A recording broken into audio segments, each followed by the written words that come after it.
You are all weirdos. Weird science is the revolution. Weird science is the revolution. Weird science is the revolution. Hello, everybody. Hi, everybody. Welcome back to the Weird Science Comics YouTube channel, where I'm going to go through a review and talk about Nightwing 2022 Annual Number 1. I haven't done day and date reviews in quite some time, so this is me getting back to it. I figured I would talk a little Nightwing, as Dick Grayson is my favorite character. So is this Nightwing Annual good? Do you need to buy it? Will you want to buy it? Obviously, that's always going to be a personal choice, but I think it really comes down to the idea. Are you enjoying the regular Nightwing series? Because if you are, then you're used to Tom Taylor giving you fan service moments at the expense of story progression a lot of times, and everything coming down to one thing. Dick Grayson is a great guy. Well, that's why I am a huge fan of Dick Grayson. That's why he's my favorite character. So while it's neat to see a writer have that enthusiasm as well, I don't need to be convinced every issue that's the case. I know he's great. So by the end, for me personally, it feels like every issue ends with me wanting more, wanting something. It feels a lot like empty calories at some point of just, oh, he's convincing me again that Dick Grayson's great, which I already know. And I think, unfortunately for me, there is a bit of that in this annual. But we start out with Tom Taylor and Eduardo Pansica giving us the origin of Heartless. And, you know, Heartless, the scary villain who showed up at the beginning of Tom Taylor's run, caused a little trouble, disappeared for almost a year and a half, then came back and killed Blockbuster and took his heart. Came back in a big way. But the timing feels a little off for this origin story. And when it gets down to it, there's nothing that really shocked me about it. There was nothing that I felt elevated the character of Heartless. And then at the end, you end with this almost like a mission statement, the villain's statement of, I'm going to take down that Dick Grayson because I don't like him, as he's shaking his fist at the clouds. And that felt generic. And of course, with all that, Tom Taylor kind of goes a little too far, trying to make things real personal. And it felt very forced and eye-rolling a bit at points where Heartless was there when the Flying Graysons died. He was a little kid, saw the Flying Graysons die.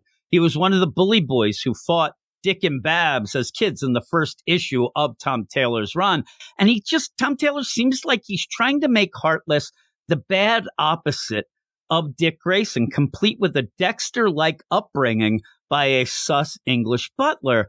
But it just doesn't quite work. The idea that, hey, with this little bit of change, maybe Dick Grayson could have been this bad. No, that's not the case. Heartless, as a kid, already had a lot of problems. The big problem here is he should have gotten help when he didn't. But there's no way that he could have become a Dick Grayson or Dick Grayson could have become him. So all of that kind of, back and forth, it just didn't work for me and kind of fell flat. The one thing that I do hope by the end, though, is that we're going to get more Heartless in the near future. He seems to pop in and out, then he disappears. And in the regular run, you're already pushing. Tony Zuko is on his way to Bloodhaven with a few days to thrill, I hear.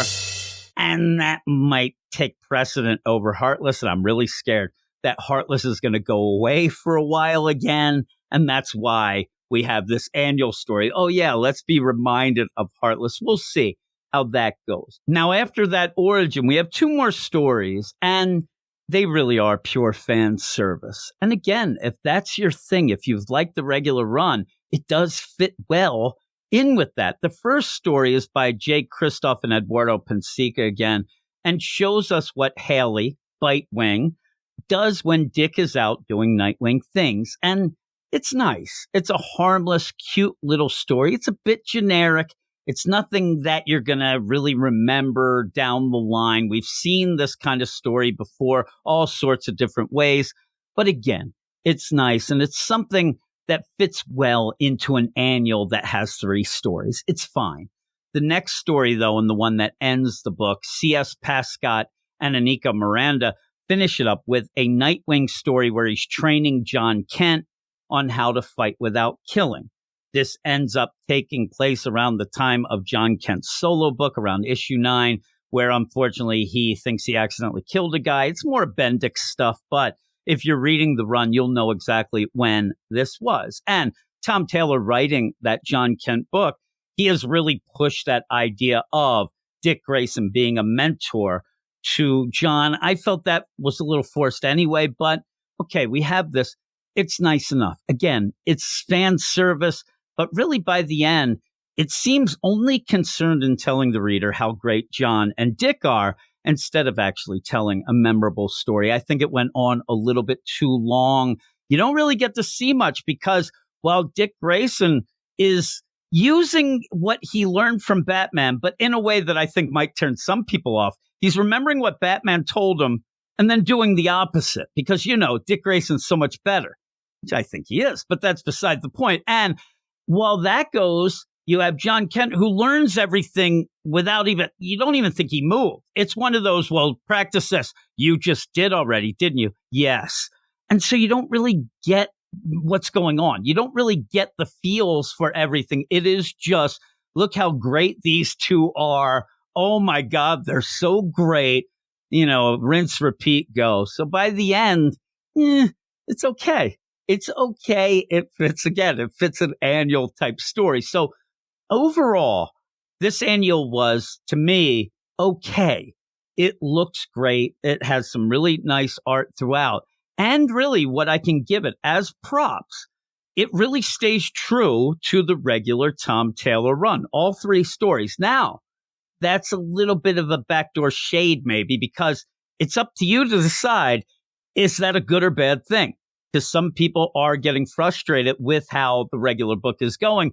This really plays along those lines. So you might be frustrated by this. But if you're enjoying it, if you're like, oh my God, the Nightwing's the best book, there's no reason to not get this. And I think you'll enjoy it. I'm kind of in the middle. I'm going to give it a 6.5 out of 10.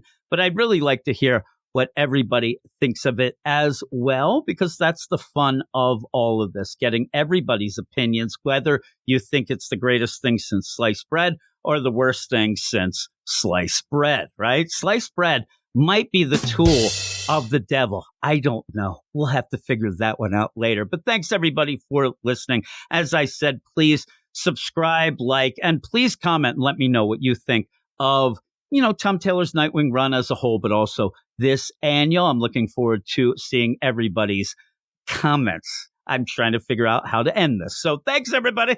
And I'll talk to you all later. Go read comics. You are all weirdos.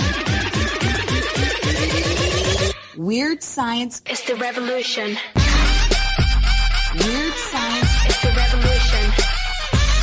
Weird science It's the revolution.